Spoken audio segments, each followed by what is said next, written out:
The TCL QM7K at $799 is the best television you can buy for the World Cup this summer. And in a sunlit living room, it beats the $1,500 sets every other channel keeps pushing you toward. Spend more than that for a bright daytime room, and you are mostly paying for a number you will never actually see on the screen. Here is the measurement that proves it, and the premium crowd never puts it on a thumbnail. That $1,500 LG OLED everyone calls the best TV in the world, pointed at a bright daytime match, and it falls to about 195 nits across a full screen. 195. A bright mini LED like the QM7K holds far more than that when the whole screen lights up. Here is why that one number decides everything. A football pitch fills the entire screen with bright green. There are no small highlights to carry the picture, no single lamp in a dark room, just a full bright field for 90 minutes. And full screen brightness is the single hardest thing for a television to hold, which is the one thing OLED is genuinely bad at. So in a dark room at midnight, the OLED wins, and it is not close. At 2 in the afternoon, with the sun up, the cheaper TCL offers a brighter, more watchable picture, and you would be paying twice the money for the wrong strength. And the QM7K is genuinely bright in its own right. Retrings measured it at just under 1,500 nits, and Tom's Guide ranked it among the brightest sets they tested this year.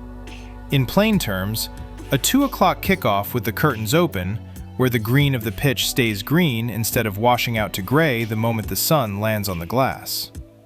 There is one setting that does most of the work here, and almost nobody changes it.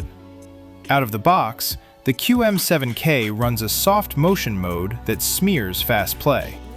Go into the picture menu, set the picture mode to sports, then open the custom motion control and pull the judder and blur sliders down low. Tech Radar found that TCL's exact approach to mini LEDs cleaned up the wobble on a fast-panning camera without turning the match into a daytime soap opera.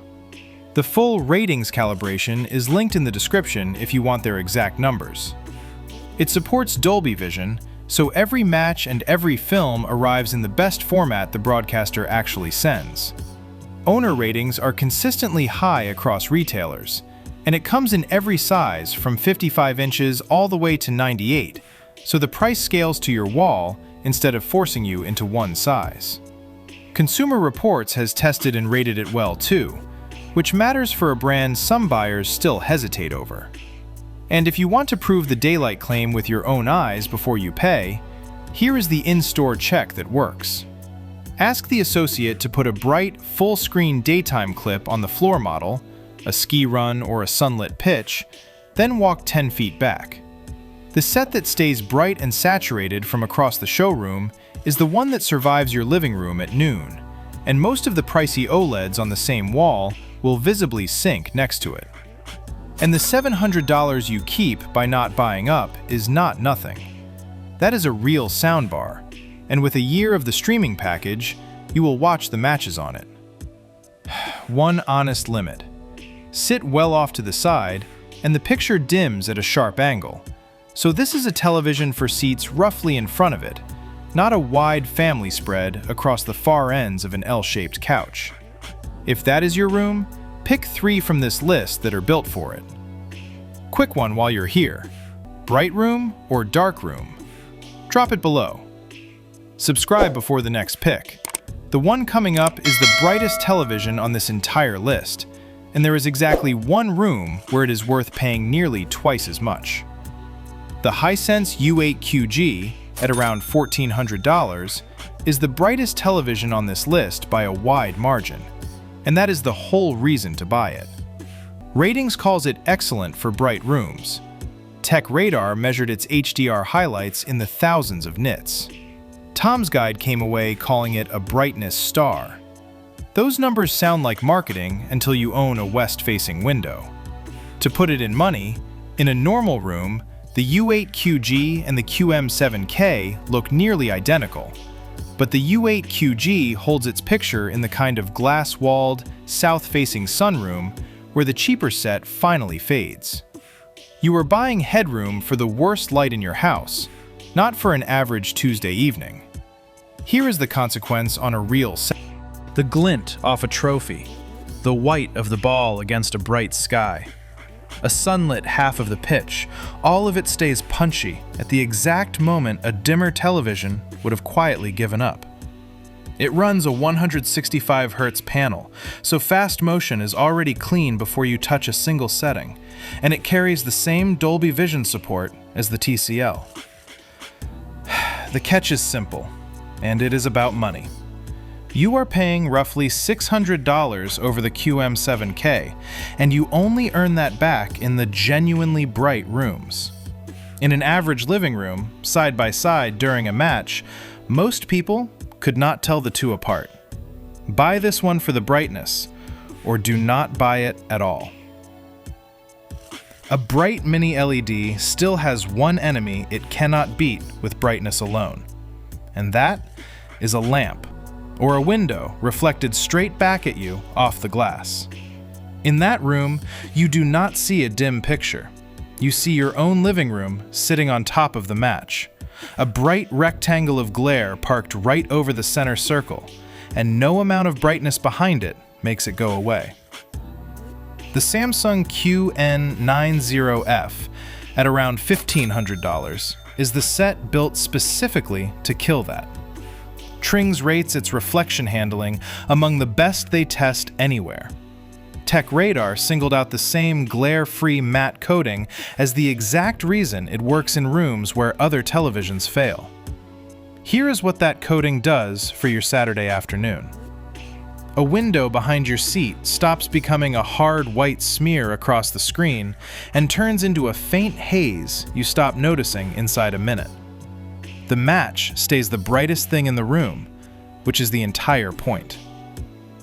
It is also the one pick here with a proper wide viewing angle layer, so the picture stays even for the seats at the far ends of a big couch, not just the spot dead center. Tom's Guide called it the best OLED alternative for a bright room, exactly for this reason. Samsung is the one brand here that does not support Dolby Vision, and the full breakdown of what that costs you is linked below. The honest limit is again the price, and it is specific. You are paying a premium almost entirely for that coating.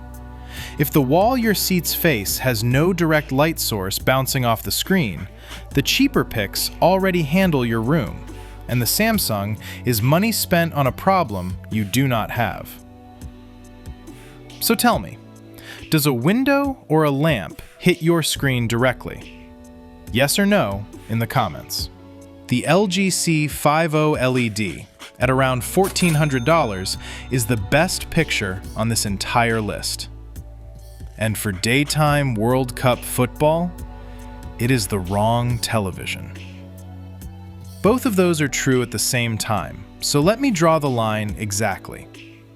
Trings and TechRadar both put the C5 near the top of everything they publish, and they are right. In a dark room, its black levels are perfect, the motion is flawless, and fast play is clean with almost no blur.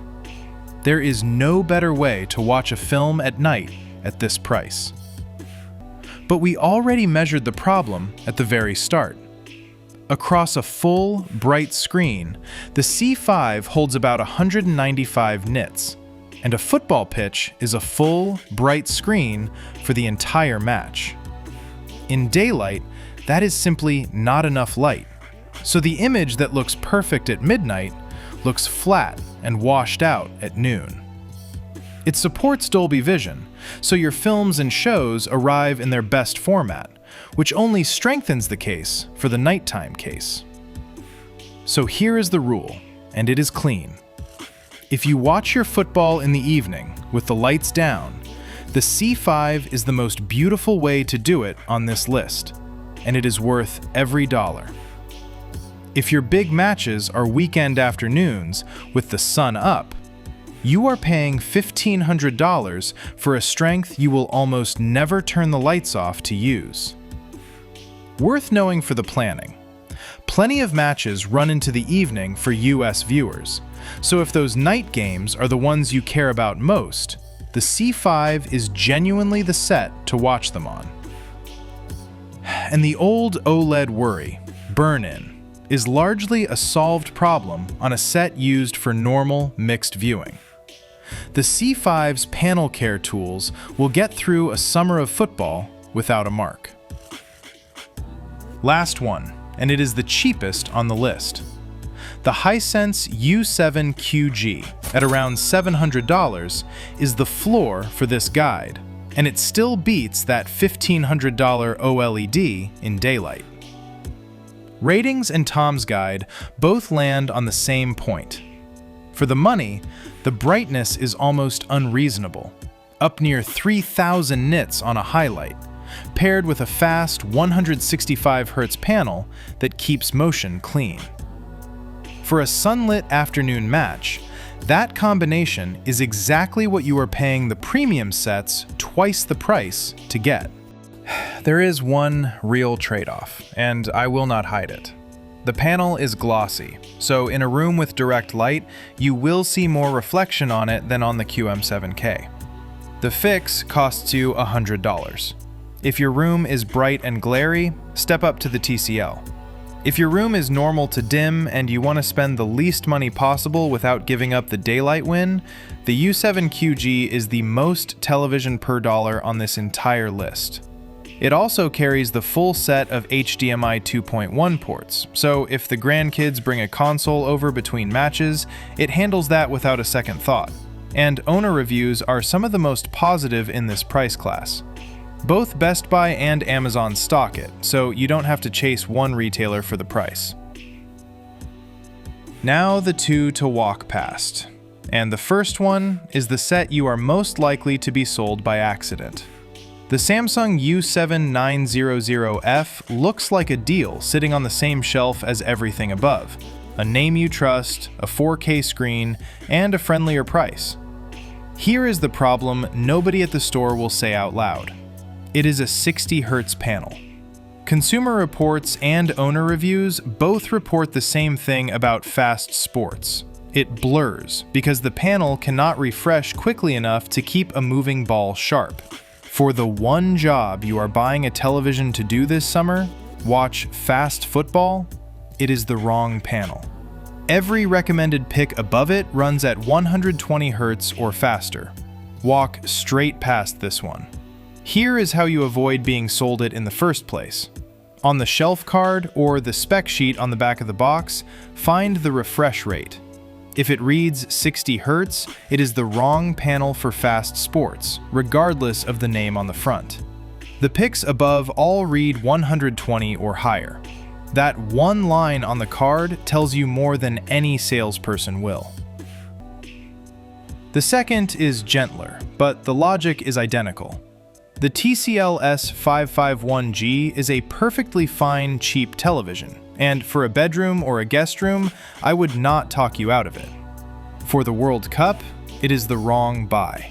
It is an entry-level set with a 60 Hz panel and no real local dimming, which means no brightness headroom for a sunlit room and no motion headroom for fast play. It is asked to do the two hardest things in television, bright and fast, with none of the hardware to do either. Put it next to the U7QG in the same store and play the same clip. The brightness and motion gaps are obvious from across the aisle. It is not a bad TV. It is the wrong tool for this job. And for a little more, the U7QG is in a completely different class. So, for most people watching the World Cup in a normal living room, the $799 TCL QM7K is where the money stops making sense to spend more. Every model is linked in the description using Amazon affiliate links at no extra cost to you, and that is how this research stays funded. Next up on the channel, every major TV brand ranked for 2026, best to worst.